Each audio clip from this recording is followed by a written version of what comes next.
Well, welcome to another episode of Parent Sitting.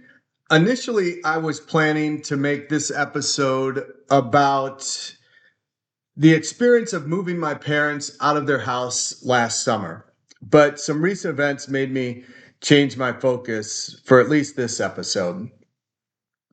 When I first started contemplating whether I was going to do a podcast, I made a pact with myself that if I did move forward, I had to be completely open and honest with myself and, of course, anyone that was listening.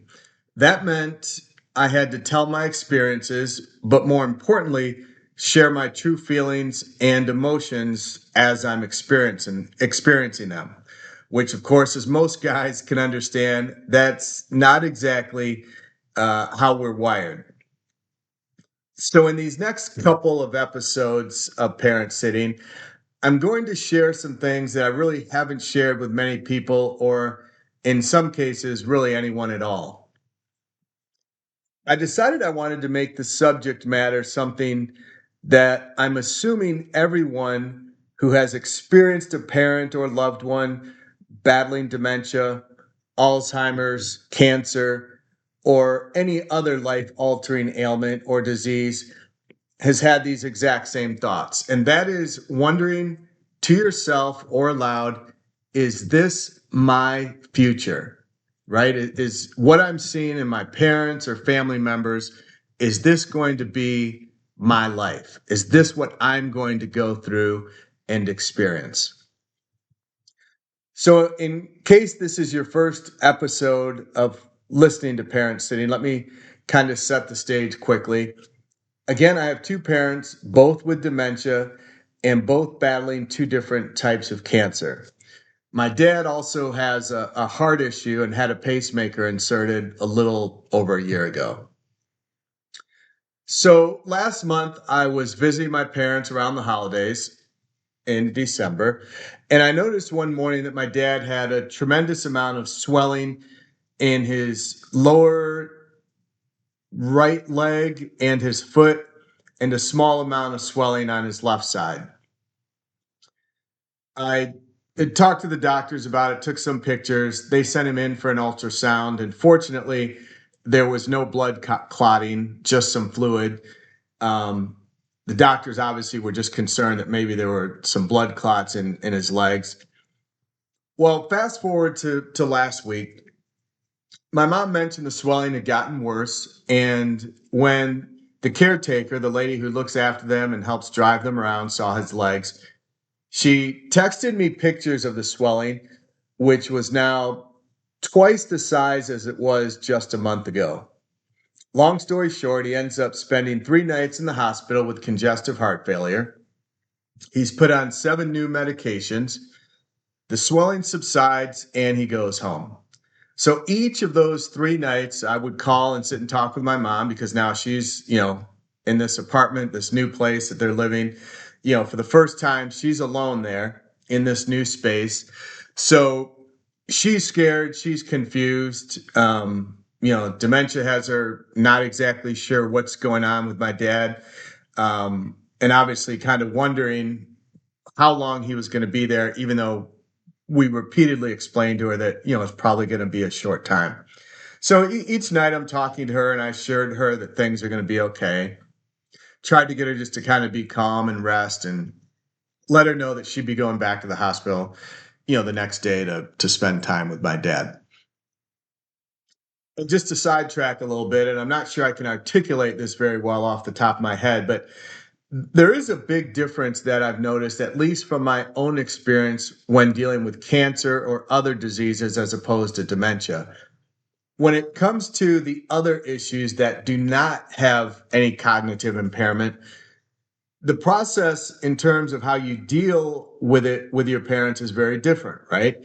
If my parents didn't have dementia and only cancer, we could have those normal conversations where everything is understood. You work together on a plan because mentally and cognitively they would still be sharp and understand, right, what's going on, and they can help me and help us make decisions.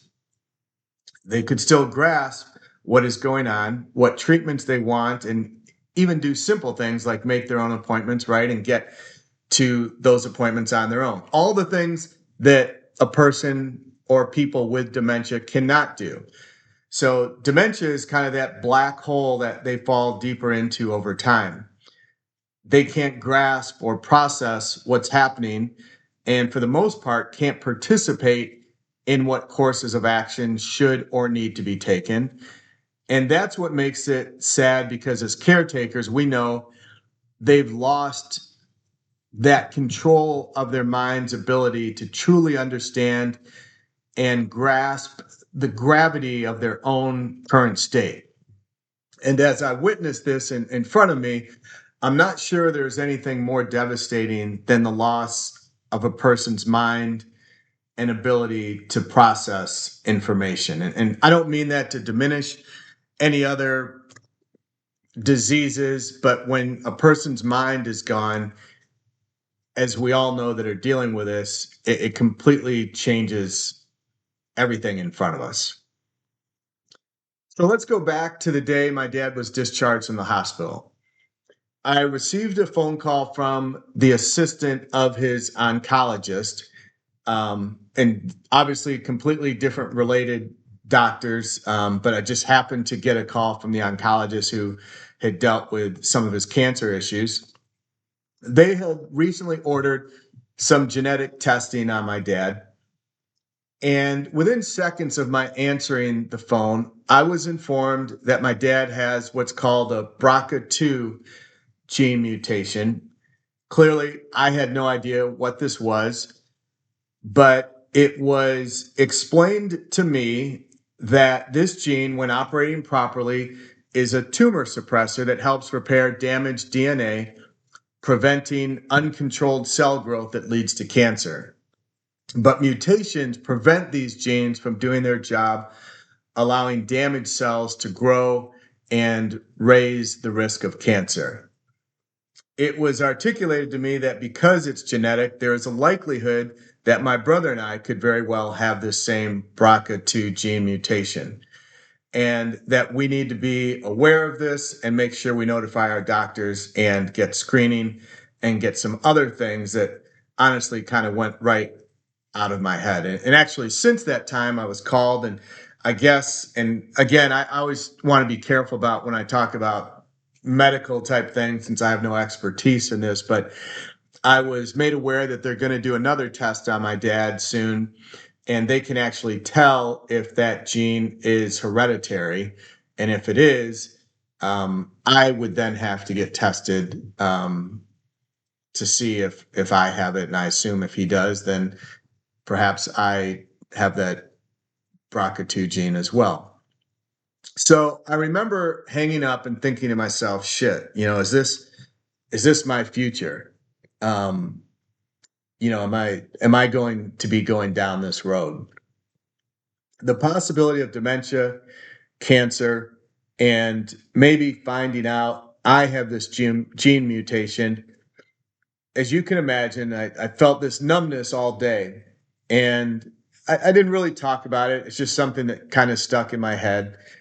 And for some reason, it was the first time in the 3 or so years that I've been dealing with my parents that I truly wondered, am I going to go down a similar path? I mean, obviously it had come to my mind before, and it's something that I've thought about, and I'm sure all of you have thought about it if you've dealt with this with your parents. But I don't know if never so deeply or impactful as it did after that phone call. And I always say to myself, I eat healthy, I walk every day, I go to the gym 3 or 4 days a week. But is any of that really going to make a difference? Or is my destiny already in some ways mapped out? And I wondered, as I'm sure many of you have, when and if that time comes, will I have someone there to look after me and do for me what I'm doing for my parents? I think it was at that moment that the first time that I felt maybe a legitimate fear. It was a strange day that just became like a blur, but that night I went to bed. I remember waking up around 4 a.m. or so. Naturally, I start thinking about this. And at one point, I look over to my phone and it's now, I don't know, let's say 4:23 a.m. I sleep on my back most of the time and I hear these little sounds hitting my pillow. First on the right, just near my ear, and then on the left side. It was like this alternating pattern of tears slowly cascading down the side of my face that I had apparently failed to notice. It's hard to describe, but it's just one of those moments when you're kind of having this outer body experience.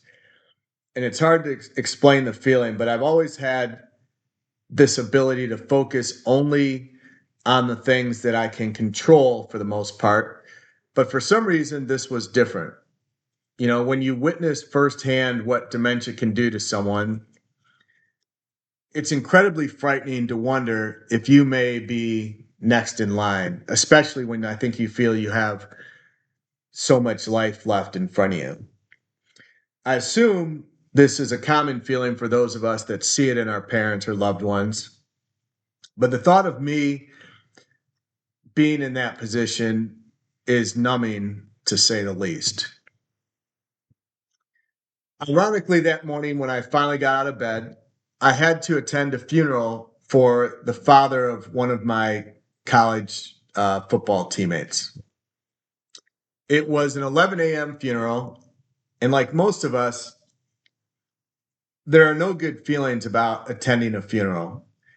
However, as I sat there and listened to the family members and friends talk about my friend's dad, Doug, I felt this strange sense of calmness along with the obvious sadness of his passing. But what I realize is that all we can do is make the most of our time here while we're alive and hope that when we're no longer here, we've left some sort of mark on at least one other person and hopefully more. Sitting there in the pew of this Catholic church, I learned all these things I never knew about my friend's dad and their family. Somehow, in a strange way, it was comforting because, as all funerals do, it puts life into perspective. When I got home, I told my girlfriend, or as I've been instructed to call her, my partner, because apparently we're too old to refer to each other as boyfriend and girlfriend, but that's a whole nother story. I told her I think all of us should be required to attend a funeral every month, even if we don't know the person. Imagine the constant perspective we would get on our own lives if we sat and listened to people talk about a loved one who had passed and how that person impacted their lives. It made me wonder if my parents know how they impacted our lives and how we appreciate the opportunities they provided my brother and I. Think of my dad, who helped hundreds of kids go to college with football scholarships when he coached at Michigan State University, and ultimately changed their family trees, is what we used to call it, by helping them get to college and oftentimes become the first in their families to graduate from college. He helped dozens of black football coaches get jobs in the NFL or at major colleges. And I remember early on, my mom was a teacher, but her impact, I think, was probably greatest on me. She was all about manners, how to treat and talk to people. You know, want to hold the door open when someone's walking behind you, always say thank you, all the things that moms, think about. And I think most importantly, she always said, I could do anything I wanted to in life. I can say that several years ago, I wrote my parents a letter, and it's been a long time. I bet it was probably more than a decade ago. But for some reason, I wrote my parents a letter and I thanked them for almost everything I could think of. And for some reason at that time, I felt that in case anything unexpected happened to any of us, that they knew how grateful I was for everything. We all know we can't choose the family we're born into, but I wanted them to know, and I told them that I thought they did a great job as parents. No person or parent is perfect, but I knew they did the best they could with what they were equipped with. So we will continue this journey. I will continue to call them every day. My dad's mental capacity is definitely declining more rapidly in recent months. And I would say, even just in the last couple of weeks, I've noticed much more confusion with my mom. So it'll be, interesting to see how things play out. And outside of a hello and how are you, my dad's not big on conversation these days and doesn't have a lot to say. But I worry, what will happen when one of them will be without the other for the first time in almost 64 years. And I know a lot of people think about that, right? I've heard people say, who who who should go first based on, can one person kind of survive without the other? But I won't worry as much or concern myself wondering, if I'm watching my future through my parents, because I know, all I can do is make the most of the time that I have left, however short or long that is. So I hope everyone, thinks about those things. I know a lot of people worry about their own personal futures when they see dementia going through their family. But I'm going to wrap it up here. I like to keep this short. Everyone's busy. Everyone's got things to do. But on the next episode, I think I want to share the absolute most difficult day I've had in my adult life so far. And that was a day I had to force my parents to move out of their house and take their car on the same day. And I know I've had people talk to me about how this went down and how we took the car away. And I think my situation was probably a little bit more difficult than the average person. But I can tell you, it's been several months, 8 months or so since it was done. But I can tell you, it is still pretty vivid in my head. So I want to talk about that and then get to some other things down the road. But don't forget, if you want to share your own stories or ask me questions, you can email them to parentsittingpodcast@gmail.com. And as always, remember to hug them, love them, and give them the patience and grace they once gave us.